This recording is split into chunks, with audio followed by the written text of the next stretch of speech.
Sony CEO has broken cover to address the underwhelming box office performance and critical reception of the company's Spider-Man spin-off movies, laying the blame at the feet of critics who destroyed the Marvel films.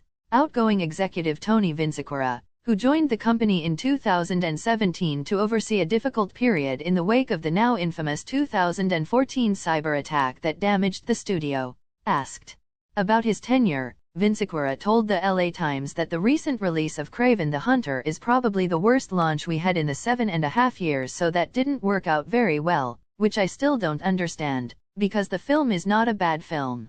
Pressed for more on the performance of the Spider-Man spin-off universe, Sony's Sue, Vinciquerra was bullish in addressing what he believes is to blame. Let's just touch on Madam Web for a moment. Madam Web underperformed in the theaters because the press just crucified it. It was not a bad film, and it did great on Netflix. For some reason, the press decided that they didn't want us making these films out of Kraven and Madam Web, and the critics just destroyed them. They also did it with Venom, but the audience loved Venom and made Venom a massive hit. These are not terrible films.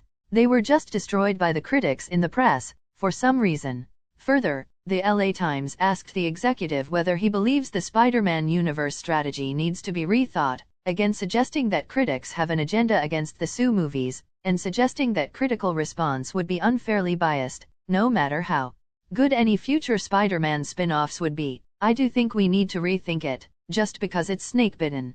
If we put another one out, it's going to get destroyed, no matter how good or bad it is. What the Sony CEO's comments mean. Vinciquerra's comments about the critical reception of the Sony Spider-Man universe movies are a fair assessment based solely on the Rotten Tomatoes scores, as long as you ignore the Spider-Verse movies. They're somewhat separate, of course, thanks to the medium, but are perhaps best considered annexes of the main SU and the MCU. But taking in everything else from 2018's Venom through to Kraven, the scores are notably poor, topping out with Venom, Let There Be Carnage's 58%.